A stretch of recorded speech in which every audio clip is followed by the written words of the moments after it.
up, guys? So today, here at Lean, we're going to have a little review. I know you guys have been wanting to know a little bit more about the board and how it works, and we're here to answer that today. So one question that we had was, what is the inspiration for this board?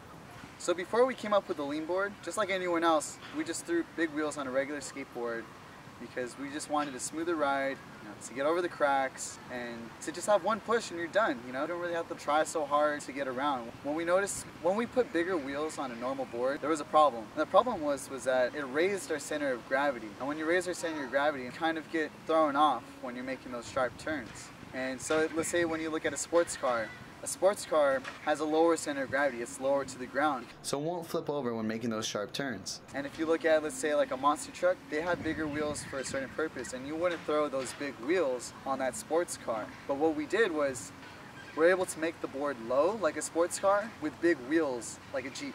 And because of this, now we're able to ride smoothly, go over cracks, and without compromising your center of gravity, which is why we have this implemented in the board. So one of the great questions that you guys asked was, why do we use a spring instead of a bushing? See, when you have a bushing, the force that's dispersed within the bushing, it's not constant, it's compressed in different ways. We like to use bushings to absorb vibrations. The spring uses a constant force, which means that it's more predictable as far as movement. So a spring would be the perfect tool an engineer would use for this type of movement. Engineers have made use of these same bump-absorbing, road-leveling principles.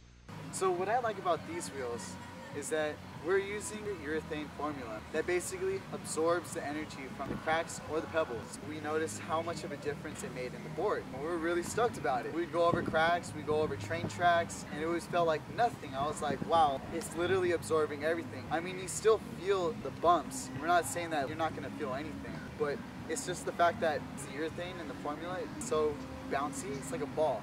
It absorbs the energy. The wheel will shape into the crack, just mold real quick, and it'll bounce back. So another really great question we got was from Tony Jimenez. Okay, so he said, how long did it take for you guys to piece together the board and design it and make it?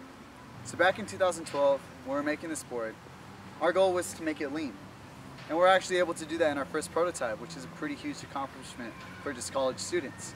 And then after that, we realized, well, we can do more. And what we wanted to do was make the board more affordable so that this technology can be available to a lot more people. And we also wanted to make this board with higher performance. So basically, when we're trying to make it more durable, what we did was we integrated it with the same technology that's used in aerospace engineering. When you're sending out something out into space, you want it to be light and durable, right?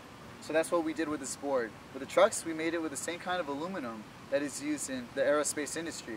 So one of the questions you guys asked was, after many times, did you ever feel like giving up? And what was the drive that kept you guys going for it, You literally said, you know? So to answer that question, the drive that kept us going was actually you guys. You guys kept us going. You guys constantly messaged us, like, what's going on? Where's the board? How's it doing? And we just had to keep on persevering through all of this. And we didn't want to give up because we knew we had something great to share with the world. We've accomplished our first goal, but we weren't satisfied with that. We wanted to make the best product that we can make. We wanted to challenge ourselves, and we knew what we were getting ourselves into. We didn't know each constant struggle, that came with time. We would do calculations on a refrigerator when I see all these equations, and he's like, I got it, I got the solution. And because of that, we were able to get our sixth final product, and this is what we have here to share it with the world. And we hope you guys enjoy it just as much as we do, and this is the moment where it counts the most. So we want to thank you guys so much for sticking with us through this journey. It's been a long time. Even though we've gone so far, there's still a lot that we can't do. We needed a little bit more support in order to get there. So for those of you guys who are supporting us, thank you. Keep helping us out. And for those of you who are new, come on board and help us out. We need as much as we can get. If you like this board, please give us a nice big thumbs up. Let us know why. If you guys have any more questions, we'll make another video to explain what we didn't answer today. And thank you guys so much for being part of this. And I think that's it. Yeah. Let's lean.